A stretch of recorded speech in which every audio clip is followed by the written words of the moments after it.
Hello everyone. ఈరోజు మన topic వచ్చేసి ఫేమస్ సైంటిస్ట్ అయిన మేడం క్యూరీ ఎలా చనిపోయారో తెలుసుకుందాము. సో మేడం క్యూరీ వచ్చేసి she was a famous scientist in physics and chemistry. ఈమె వచ్చేసి మనకి 1867లో నవంబర్ 7 పోలాండ్లో జన్మించారు. So she was the only lady to receive Nobel prices in 2 different fields and she was the first lady to receive the Nobel prizes at that time.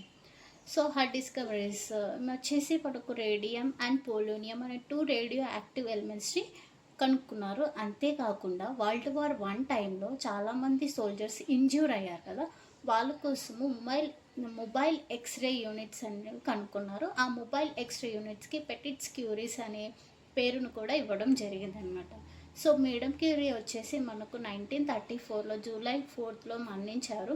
So ఈమె మరణించడానికి కారణం ఏంటి అంటే ఒక condition అనమాట. ఆ కండిషన్ పేరు ఏంటి అంటే ప్లాస్టిక్ పెర్నీషియస్ అనీమియా. సో జనరల్గా అనీమియా అంటే మనందరికీ తెలుసు, బ్లడ్ సెల్స్ కౌంట్ కానీ లేకపోతే హిమోగ్లోబిన్ కానీ తగ్గిపోవడాన్ని మనం అనీమిక్ కండిషన్ అని అంటాం. ఇందులో ప్లాస్టిక్ పెర్నీషియస్ అనీమియా చాలా సీరియస్ కండిషన్ అనమాట.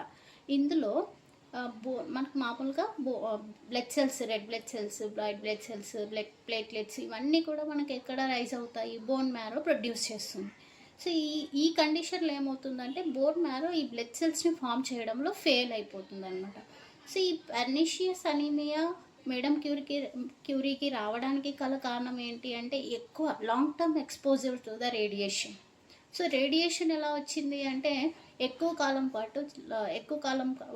పాటు మేడం క్యూరీ వచ్చేసి రేడియం, పొలోనియం, ఎక్స్రే యూనిట్స్ని తయారు చేయడం. సో ఈ ప్రాసెస్లో ఎక్కువ రేడియేషన్కి గురి అయిపోయినారు.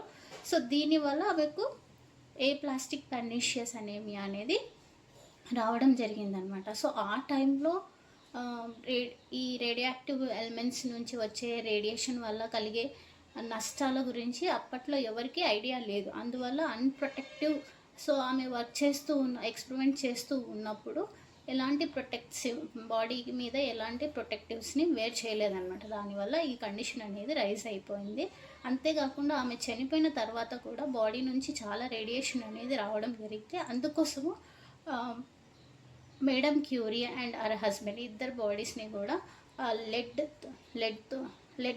థిక్ లెడ్ లైనింగ్తో తయారైన కోఫిన్స్లో స్టోర్ చేస్తారు. ఈ కోఫిన్స్ అంటే ఏంటంటే బ్లడ్ బాడీస్ని స్టోర్ చేయడానికి ఉపయోగించే బాక్సెస్ని మనం కోఫిన్స్ అని అంటాం. మన ఇండియాలో ఈ కోఫిన్స్ని ఎక్కువగా యూజ్ చేయం, కానీ ఫారిన్ కంట్రీస్లో బాగా రాయల్ ఫ్యామిలీస్ ఉంటాయి కదా, ఆ రాయల్ ఫ్యామిలీస్ వాళ్ళు ఏం చేసేవాళ్ళంటే వాళ్ళకి ఇష్టమైన వాళ్ళ డెడ్ బాడీస్ని మామూలుగా మట్టిలో బరీ చేయకుండా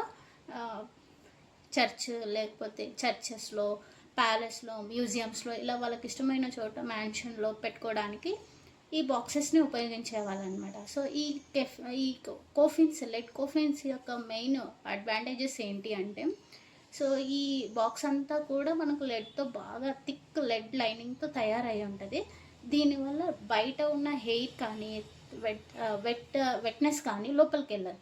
దానివల్ల బాడీ తొందరగా డిగ్రేడ్ అవ్వదు. అంతేకాకుండా బాడీ డిగ్రేడ్ అయినా కూడా స్మెల్ అనేది బయటికి రాదనమాట.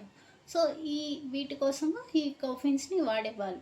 సో మేడం క్యూరీ బాడీ నుంచి చాలా radiation, madam Curie and her husband body నుంచి రేడియేషన్ అనేది రావడం వల్ల ఆ రేడియేషన్ బయటికి రాకుండా ఈ బాక్సెస్ని ఉపయోగించారనమాట. So her body and her husband body ఇద్దరి బాడీస్ని కూడా ఈ లెడ్ కోఫిన్ బాక్సెస్లోనే స్టోర్ చేశారు. అంతేకాకుండా ఆమె personal belongings, laboratory notebooks, clothes అన్నీ కూడా చాలా వరకు రేడియో యాక్టివ్గా ఉండడం వల్ల వాటన్నిటిని కూడా లెడ్ బాక్సెస్లో పెట్టేసి ప్యారిస్లోని బిబ్లిథిక్ నేషనల్ డి ఫ్రాన్స్ అనే చోట భద్రంగా సేవ్ చేశారనమాట. సో ఎవరైనా వీటిని అక్కడికి విజిట్ చేసి చూడాలనుకుంటే కూడా చూడొచ్చు. బట్ అక్కడికి చూడాలనుకున్నప్పుడు ప్రొటెక్టివ్ గేర్స్ కంపల్సరీ వేసుకోవాల్సి ఉంటుంది. So this is about death of madam Curie. Next వీడియోలో మరికొత్త టాపిక్తో కలుద్దాం. Until then take care, bye bye.